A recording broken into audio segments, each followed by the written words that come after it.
It is your Classic Metal Show right here on the ClassicMetalShow.com from the latest release from Megadeth, Super Collider, that's called Burn. And burning it out with us is our good friend, David Ellefson. Welcome back to the Classic Metal Show there, Dave. Thank you very much. Good to be back. Yeah, man. Well, Dave, a lot of things have been going on in your life. You know, obviously, you guys are wrapping up the Gigantour, and, you know, Megadeth is still rolling along as the juggernaut that they are, releasing new music and headlining the tour, and you've got a book coming out, and you've got some personal things going on in your life that are keeping you busy outside of Megadeth, so you're a busy guy. Yeah, you know, it's one of those things where, you know, like you said, it's kind of these two worlds of mine run concurrently, side by side with each other. One, of course, is that, you know, Megadeth, really 30 years this year since Dave and I met and formed the band in the summer of 1983. So that's, you know, really keeping us busy on that front, and just a lot of great things.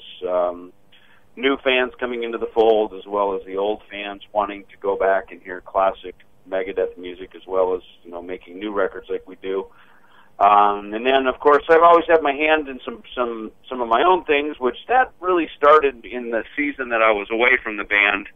You know, when Megadeth ended back in 2002, it opened up this whole other period of my life when I got very active with a lot of different things. You know, things, everything from music to academics to even some corporate consulting work and a whole bunch of different things that I do, all music related, which is cool. So I kind of, for some reason now my phone seems to ring with both. So I try to do a little bit of all of it. Sure. Now, I was talking to a friend of yours, Eric Braverman. You know Eric? Yes. Oh, of course, yeah. Well, Eric wanted me to ask you, and it is an interesting question.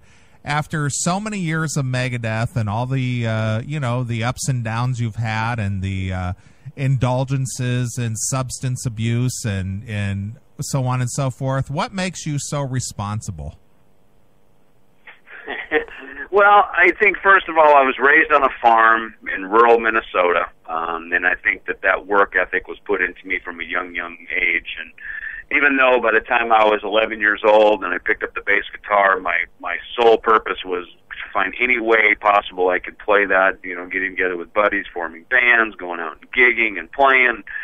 You know, that work ethic was instilled in you. And, you know, so I think that's probably the thing. It's just, I think, first of all, it's just part of my personality to be like that, combined with, you know, a good upbringing.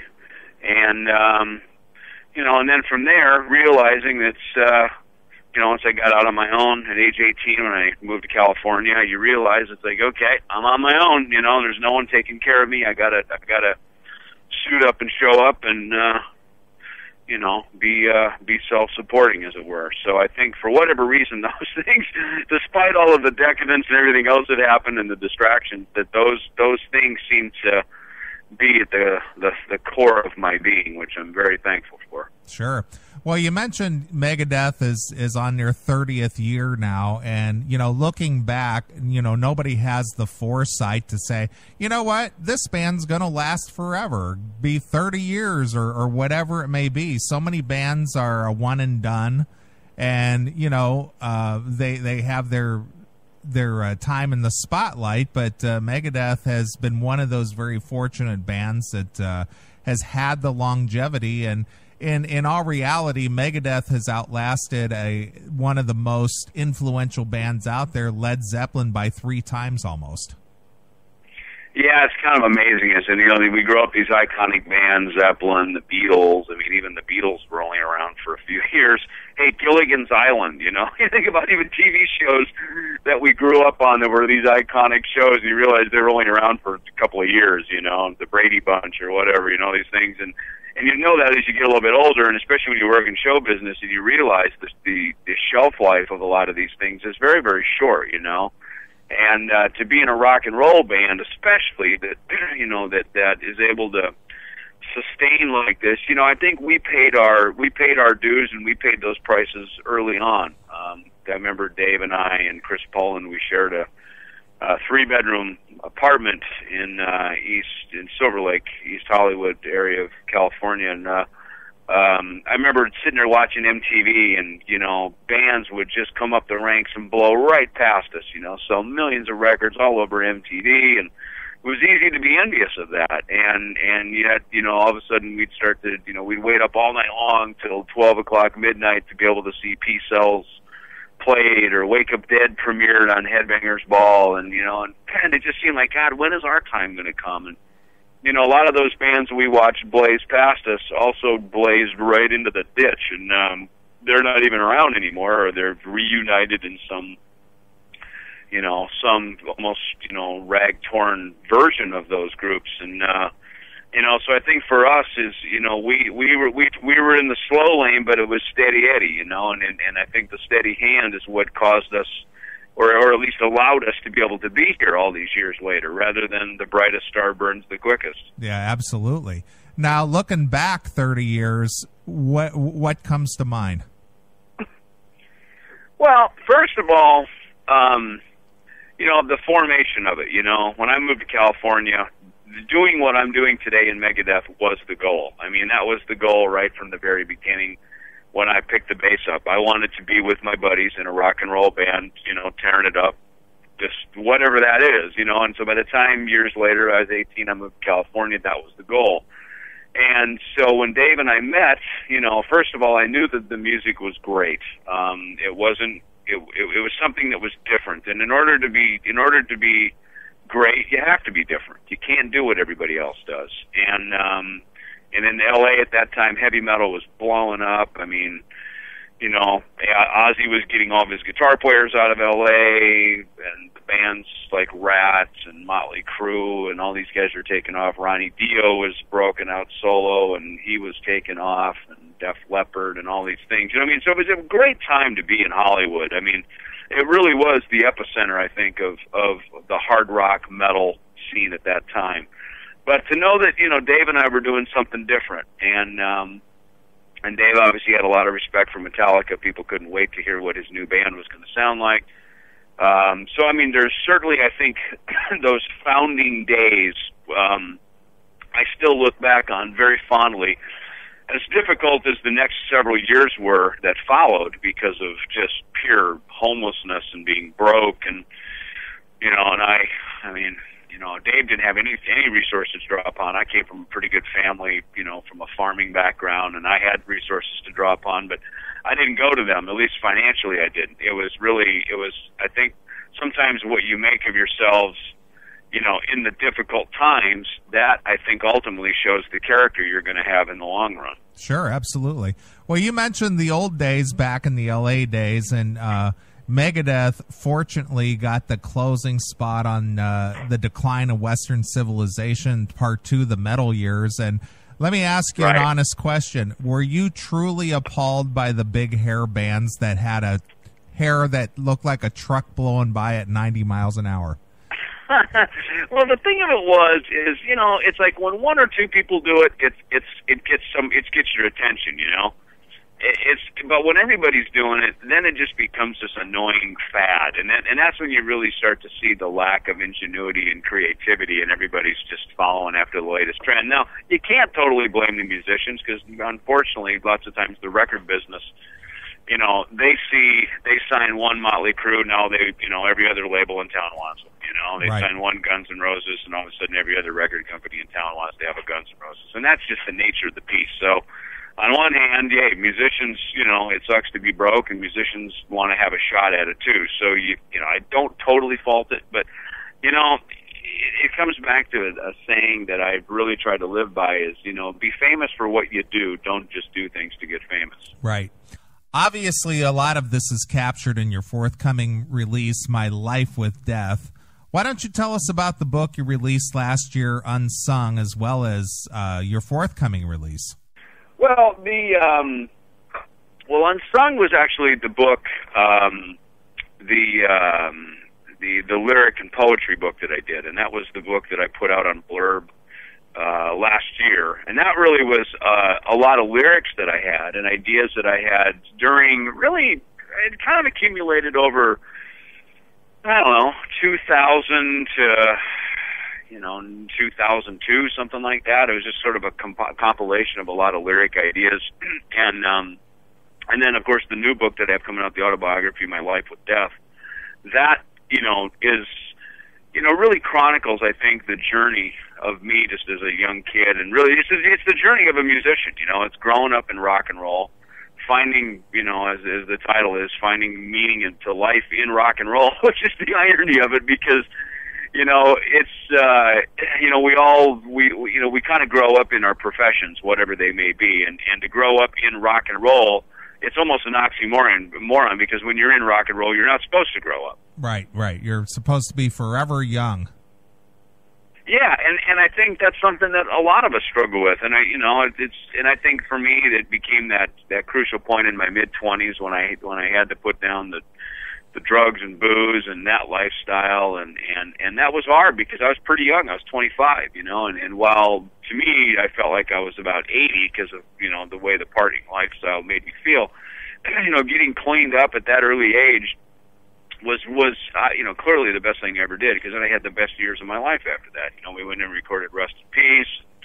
I went into Countdown to Extinction and all of our big years in the 90s. So I had my best years of success when I was not intoxicated, and so I hopefully that's a good positive message to any of the readers who may be musicians, and and also my story is one of where a band like Megadeth, when you're going to be around for several decades like we are, you're going to have some high times and you're going to have some low times, but this too shall pass.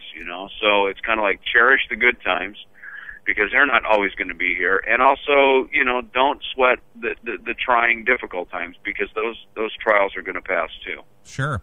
Now you were touring with a bunch of guys on the Gigantour, and as a veteran, longtime musician and someone who's also studying, you are studying seminary, right? Yeah, I'm still enrolled in it. I'm on a leave of absence from it just because I really needed some time off. I did a year of it when I was on the road during the 13 album tour, and so it's a lot of work. It's a lot of. I started some business degree with the University of Phoenix it was during the Cryptic Writings tour about 97, 98. Because that was the only option if you wanted to do online distance education back in those days. So that's where I started my, higher education, and I started that when I was on the road touring with Megadeth. And it's hard, man. On one hand, it's really good because it keeps you, I think it keeps your mind active. It keeps you engaged in a reality away from the fantasy of rock and roll and the circus of show business.